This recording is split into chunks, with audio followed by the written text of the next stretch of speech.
Good evening, Razorback fans. We want to welcome you to the first ever weekly women's sports report. I am Porter Hayes, and I am brought to you by Bet Online, where the game begins. And we got to start it off where it all started with Coach Neighbors. This is where we got our start in the women's game. Tyler Butler, my buddy in South Carolina, was needing some stats on a certain team that's having a great run in the SEC women's tournament. He knew I followed him. I gave him stats, and 4 years later, here we are. So, Coach, thank you for being our first guest. Got it. Trying to do something that's never done before. Nobody else is doing it. I finally have the time to do it, and I'm going to say, with all the stuff going on in Fayetteville, it's time that the women get their own show, and we're going to start it off with you, man. Well, it's an honor, a pleasure. We are, like you said, all of our women's sports are certainly deserving of the opportunity, and man, we all have appreciated what you've done for years, and this is a great endeavor. And we got your back as anything you're doing, man. So pleasure to be here, and congrats on what all you've done and trying this venture. I think it's awesome, man. Yeah, I'm excited because I'm gonna be honest, and you can vouch. You see the message boards and the comment sections.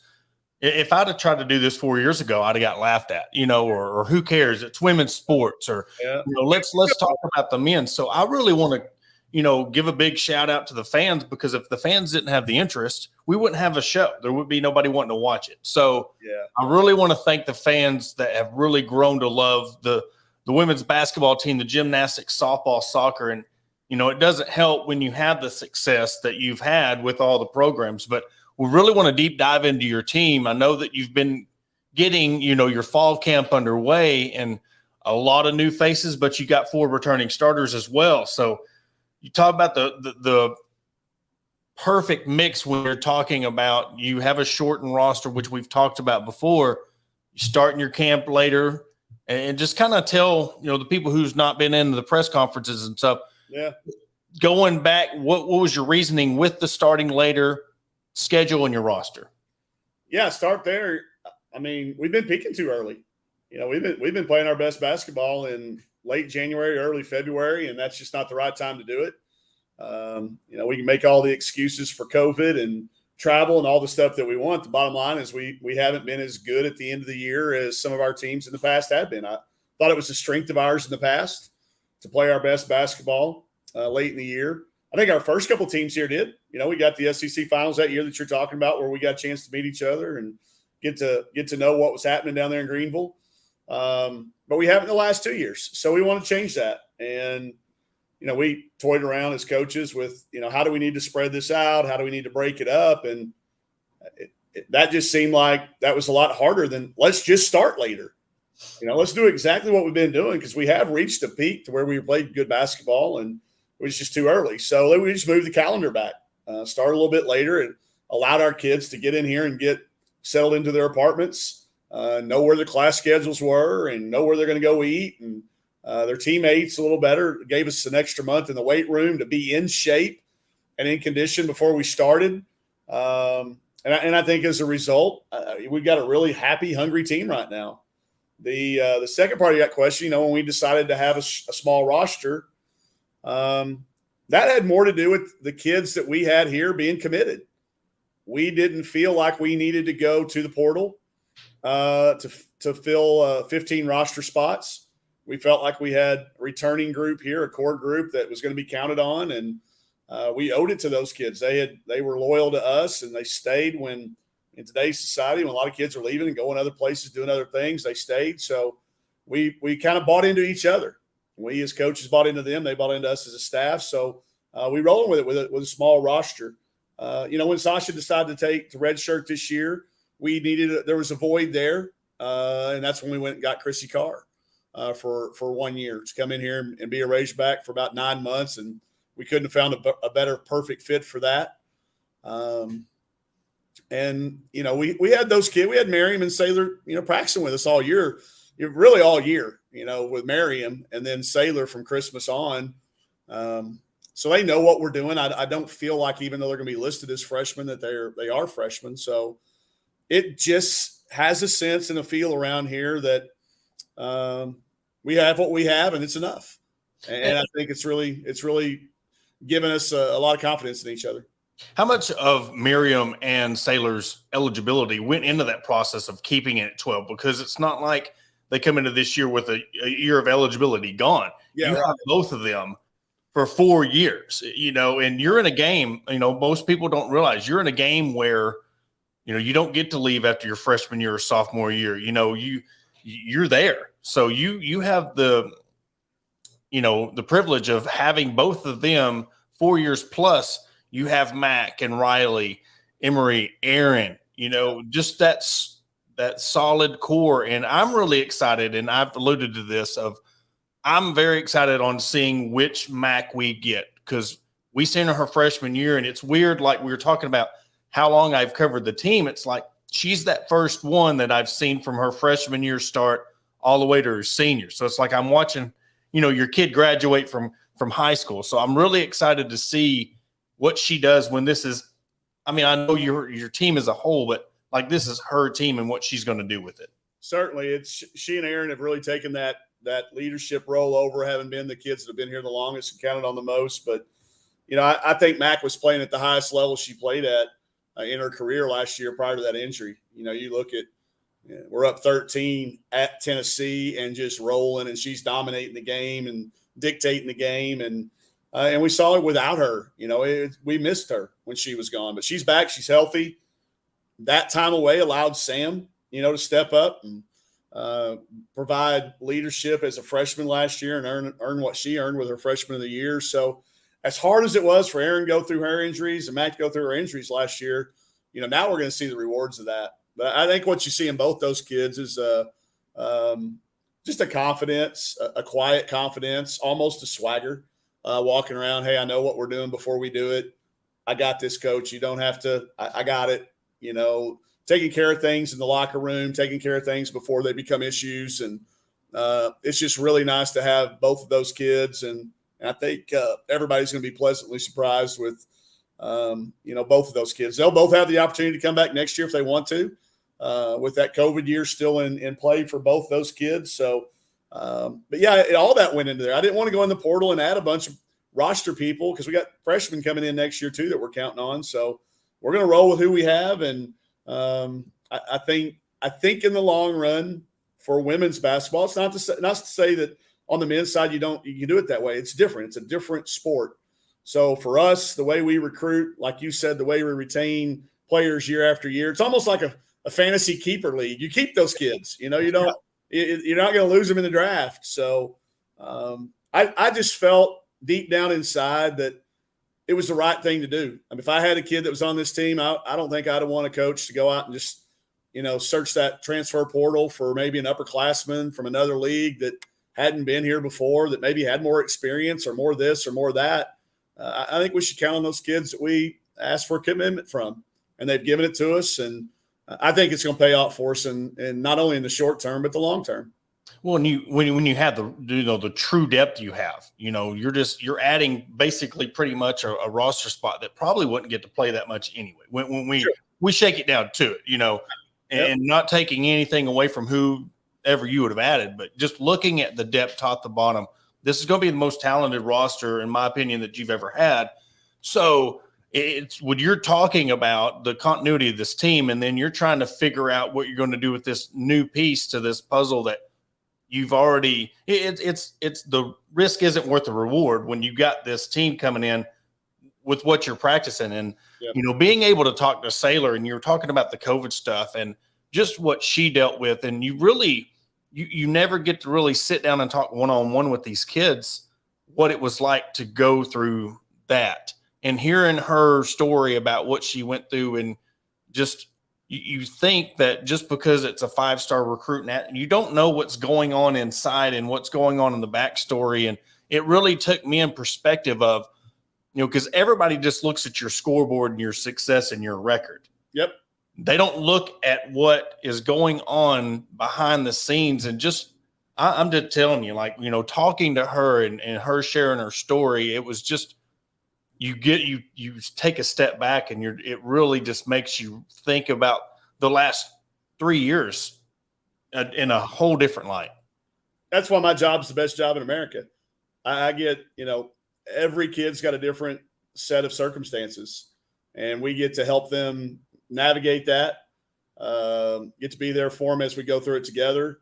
And there's benefits to wearing sweats and t-shirts to work, but that's the real fun part of this job, is being able to be there and go through that with these kids. And every single one of them's different. They've all handled them in different ways, but we've all gone through it together. And as we have a lot more similarities than we do differences, for sure. And shared experiences have helped us all the way through it. But yeah, Sailor's journey is just really getting started. I can't wait for people to get a chance to see her play. We had a scrimmage game against our guys' practice team the other day, and she had 27 points and 15 rebounds. You don't usually get 15 rebounds against the guys' practice team. So she's just really versatile. She fits our style of play. I think people are, as they've seen her over there on the side cheering, and people that have come into practice to watch for an extended period of time have all pretty much said the same thing. I didn't realize she could move that well for somebody that big, with that 6'3" frame and rebound and score from the perimeter and pass it like she does. Very, very versatile. And she's going to be a lot of fun for people to watch. And then you throw Miriam in the mix, Aaron in the mix, Emory Ellis. You alluded to how good she was going to be last year. Yeah. Nobody knew, talking about Riley, just the dog she has and loose balls and defense, and people forget she played every game last year because she accepted that role and she gave 100% every time she was out on the floor. And it's weird, coming by practice and you see these girls, they're out there visiting, talking, having a good time. But when they step on that court, it's like that switch flips. Mm-hmm. They turn into game mode no matter what they're doing. And I get a different vibe watching this team this year going into this season than in years past. And I think that instead of, you have a leader like Mac and Aaron, but it's like they share it evenly. There's no, just kind of what you talked about a couple weeks ago, that alpha male of the team and alpha dog of the team. So it's going to be interesting to watch. And I guess talk about where you start your season off at. Now you get a trip to go to the Virgin Islands, and is that at the very beginning of the year? It's a few games in. That's around Thanksgiving, so we'll have an opportunity. We decided, a few years back when the Board of Trustees allowed us to start playing in-state schools, we certainly wanted to make sure we provided an opportunity to play all those opponents. But we also went a step further and said, we'll come to y'all every other year. We'll play y'all. It's not always going to be in Fayetteville. So we'll open at Pine Bluff. It's the first time a Razorback team's gone down there and played, and it's going to be a tremendous environment. She's recruited a number of Power 5 transfers. 2 McDonald's All-Americans are down there.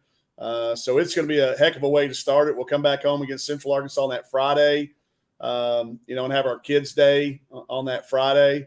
And then we play Tulsa, another team that went to deep in the NIT last year, won 19 or 20 games, return everybody. We're going to get tested before we go down to the Virgin Islands to play Northern Arizona, Kansas State, and Clemson. So we've challenged ourselves. We got a good team, so we better play good people.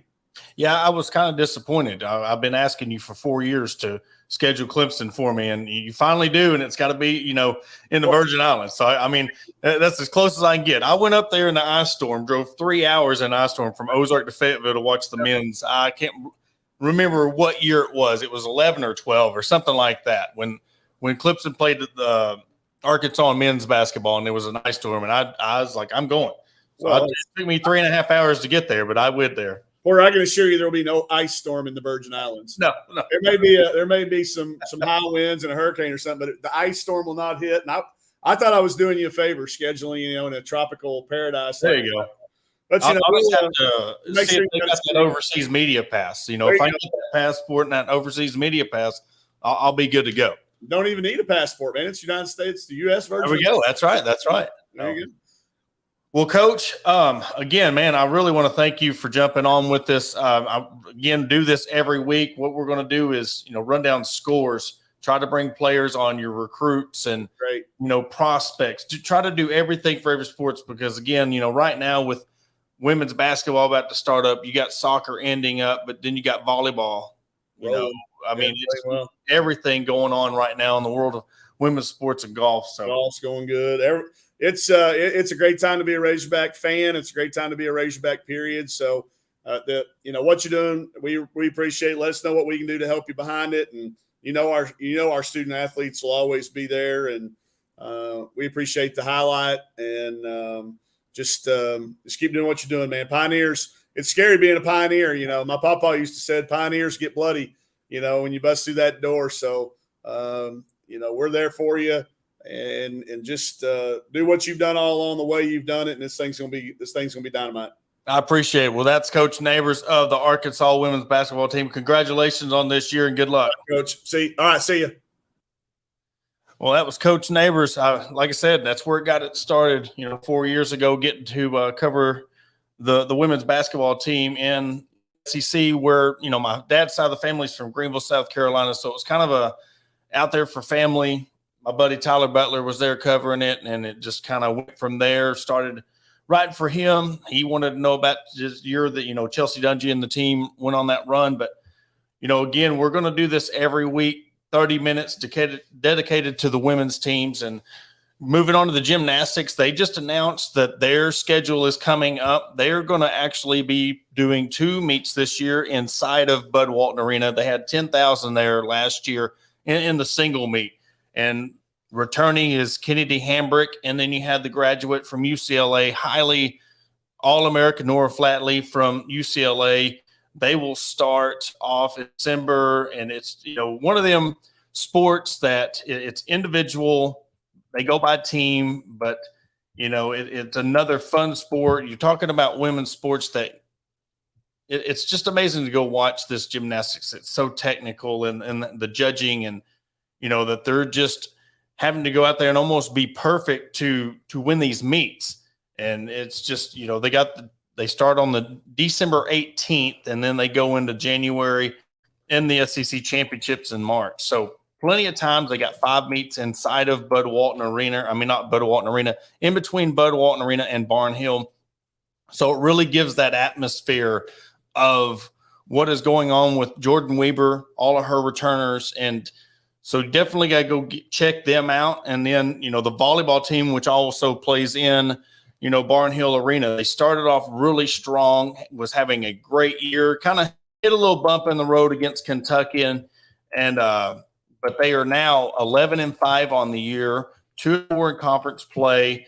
And that gets kind of, skewed a little bit because since the COVID, they started playing these weekend series where they'll play one on Friday or Saturday, and they'll play 2 matches against the same team on consecutive days. So they've been playing Saturday, Sunday, Friday, Saturday. So, when you drop one, it's split. I mean, that's 2 different games. So, they've kind of started off playing Mississippi State, Kentucky, which they really wanted that revenge against Kentucky from last year. And they lost 3-1 the first day. And then on Saturday, they lost 3-2, which, that 5th and deciding set. But they were able to get over Mississippi State, get a win over Ole Miss, lost to LSU. So they still have 2 wins over top 10 opponents this year. They beat Georgia Tech 3-1 on September 15th. And then to start the year, very first match of the year in Bud Walton or Barnhill, they beat number 8 Washington. So, I mean, this team led by Taylor Head, Jillian Gillian, Maggie Cartwright. I mean, Coach Watson's got another good thing going when it comes to this volleyball program. And another program, just like the women's basketball, you look at the programs where they were when I started covering the sports, and almost all of them, other than the soccer and track and field and golf, I mean, most of them were in the bottom. They were, 14th, 12th to 14th range, getting 2 to 3 conference wins a year. So I guess, the time that we're at right now is it is an amazing time to cover the sports. You're having hundreds of people go to the softball, fall ball special. You get 20 people maybe the whole weekend there. Then you just had the season record breaking crowd at the soccer game against Vanderbilt, which, in that game, they've won 3 out of the last 4 against Vanderbilt and only scored 1 goal in each one of those games. And the one time that they got beat by Vanderbilt was in the SEC finals. And so for them to jump out yesterday, 2 goals really quick. I mean, Anna Potagil, she's 1 goal away from tying the record and 2 away from taking the overall record away for career goals. So, I mean, you're seeing, along with, the teams that are doing good, if you have a chance to go to Arkansas Fight and look at my article about the volleyball team, and you're talking about the next program up, I wrote an article and it just talks about, all the programs, and you're in this foundation setting stage of the teams that have built these programs to where they are, with Kennedy Hambrick and Sarah Schaefer. You got, Alexis Tolfrey, Chelsea Dundry, Malika Monk with the basketball. You look at the softball program with, Danielle Gibson, Lenny Malkin, every one of these programs that have had their seniors last year. Now you look at the softball program, and that is starting to build a monster. And when I say a monster, they had the number 1 recruiting class out of the 22 class that are freshmen this year. And the 24 class that is coming in has every bit of potential to be the number 1, if not top 3 in the country. You're signing the number 3, the number 7, 14, 28, and 36 recruits in the country. And they're waiting on 1 more, which is the 7th overall in the country. She has a couple more visits. She went on a visit to UCLA, and she's got Oregon and Georgia coming up, and then she's going to decide. But you went into Texas. Coach Deifel, what she's doing, going into Texas, getting 3 players off the same team, All-Americans. I mean, and I'll tell you what, if it's anything like this freshman class that I got to see over the weekend, I mean, there's 4 or 5 starters that can start for Coach Deifel this year. And we had a chance to see them over the weekend. They played La Tech 3 times, and then Missouri Southern, and it's just the pitching, the hitting, Gamble, with those, she was probably more than likely going to move from 3rd to catcher. Then you're going to have, Priggy at 3rd, but I'm telling you, the outfield's got so much speed. It's just, it's amazing what a couple of years, you win back-to-back SEC titles, you win your SEC tournament last year, but I'm just telling you, right now you got a girl in the outfield, Reagan Johnson, speed. I mean, they got 4 girls that can lay down a bunt and go to first base, and they showed it all. And then, of course, when you got that you combine that with stealing bases. It's just these girls, and they can hit. They got a set of twins, the Kamazin twins. 1 pitches, 1 catches. And she can also play 3rd.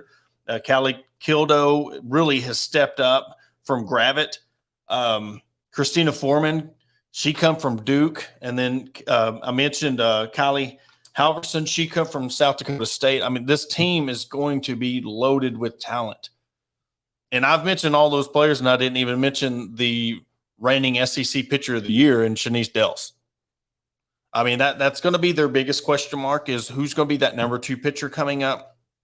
But with this fall series, getting all this, and I think it ends Wednesday against Seminole State College, and then they'll have a couple of months off before they get prepared for the new season. But it's just, what a time to be a Razorback fan, like Neighbor said.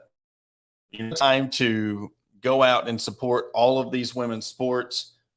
And I really felt like with everything that has been going on, now is the perfect time.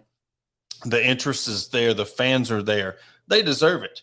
I've been preaching it for a couple of years, and I mean, I could have started it last year this time, but now I'm able to have more time to where I can spend on another show with the Hog Talk. We've got the weekly preview coming up with the football. We're going to do that in basketball, our normal show. And so I thought it was only fitting to add this show to the lineup and just see what the fans, expectations of, like we talk about the women's sports all the time. So why not give them their own show? And that's the thing. What I'm excited to see is, we get these guests and these coaches and the players, we want the fan interaction just as much. We want to see people jumping in the comments, asking questions. What do you think about this team? Who do you think is going to be there? That's what's going to drive me to do a better show for the women, because, covering them, it's might reach out to that one person that's never went to. I mean, we've seen that. I can't remember if it was last year or the year before last. People never went to and watched a softball game. They went and watched the Ladybacks play at Bogle, and they fell in love. I mean, that's what started it for me. My dad was stationed in Fairfield, Connecticut, and he in '96, I got to go watch a Yukon, Tennessee game in '98 in stores, and then I was hooked from there on back. So I mean, it's just you never know, and it's an exciting time. The track and field, that's a team that what can you say more about the national championships that they've won? Women's golf, they've got 6 ladies right now that are playing professional golf. 7 if you count Brooke Matthews. I mean, it's just with the level that Shauna Taylor has built with that program. And you look at what I'm trying to do with this show is, you see golf and you think of Maria Fossey and, Stacey Lewis and Gabby Lopez, but you don't really get to deep dive in what they do, and how they're doing in these events. And that's what I'm trying to do with this, is really break down all the sports, all the teams, get you included in on what's going on with the recruits that are coming in. Who's coming in to the, the 24, the class, the 25 class. Coach Deifel's waiting on 124, but there's already 25s that are, highly touted number 2, number 1 recruits in the nation in the 25 class that are interested in Arkansas now. And when I talked to all the girls that signed with this 22 class, they didn't even know Arkansas had a softball team 5 years ago. I mean, it's just, they bought into Coach Deifel. The women's basketball team, they're buying into Coach Neighbors. The soccer team, back-to-back SEC champions. Been to 4 or 5 SEC championship games in a row. And just the level that Colby Hale is recruiting, the level that Coach Watson, Coach Taylor, Coach Deifel, the tennis team getting Indiana Spink, Morgan Cross. I mean, that's another team that is coming up. Which team is going to be the up and coming? And it's like, you talk to each one of these coaches at the University of Arkansas, and they have a coaches meeting, and that drives them. Well, I don't want to be the one that's not ranked. I don't want to be the one that's not doing well. So, they push each other, and that's what pushes me to produce this show, to give the fans, and I'm not expecting it to, have the views and the clicks and the likes of the normal shows. But you know what? It's not about that. It's about getting the exposure. And as much as I cover the women's teams, it's only fitting that we do something that nobody else is doing. Maybe this leads to somebody else that has the equipment and the time, Hogs Plus and what they've done, really jumping in and interviewing the volleyball team, the soccer team, the women's basketball team. They're doing a dang good job of going out there and shedding light to the women's programs. The people who before me, shout out to Paul Boyd. He's been a huge mentor to me. Alyssa Orange with Pig Trail Nation, Tara Talmadge with Pig Trail Nation, and now she's with the SEC Network. It's just these people who have done this before me that really welcomed me with open arms. They seen my passion. They seen what I'm trying to do. Huge thank to them. So, and this is not going to be a ramble every show, I promise you. This is just an introduction of what I want to do with this show, what to expect from here on out.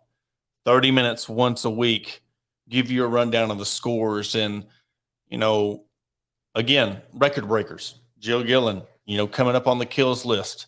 These people that when they leave the University of Arkansas, you're going to know their name because they've left a legacy in their respective sport. And that to me is thrilling, and I hope you like it. I really hope that you spread the word, because it's going to be a fun ride. I'm very excited to do this, and we're going to have the best guests on. I'm working on getting on Coach Deifel for next week, to really break down the fall ball, the recruiting classes, and just where these teams were 4 years ago, 5 years ago. have Jordan Weaver on to preview the season. It's time, and I think it's going to stick. I hope that I do y'all justice and really give you something other than football, basketball, and baseball to look forward to. To the female athletes, to the high school girls, to the college athletes that I talk to on a daily basis and see in practice. I hope that this is for them. This is for everyone out there who other entities maybe spend 10 minutes on, or they'll go to the games when it's postseason play, or if a team has a big matchup. This is going to be every week, no matter what, all year round. During the summer when there's no games on, we might take a little break from it, but from here on out, like I said, every week be expected 30 minutes. If we get on a good run and get some good comments and get some good content rolling, we get a good guest and we just keep rolling, we're going to keep the show rolling. But I appreciate it. Appreciate everybody who tuned in. Appreciate big thanks for Coach Neighbors for coming on very first episode. But for Porter Hayes, this has been the weekly Women's Sports Report, and we will catch you tomorrow on Wednesday night when we preview the BYU game, and then, of course, on our Sunday show recapping. So that will do it. Thank you.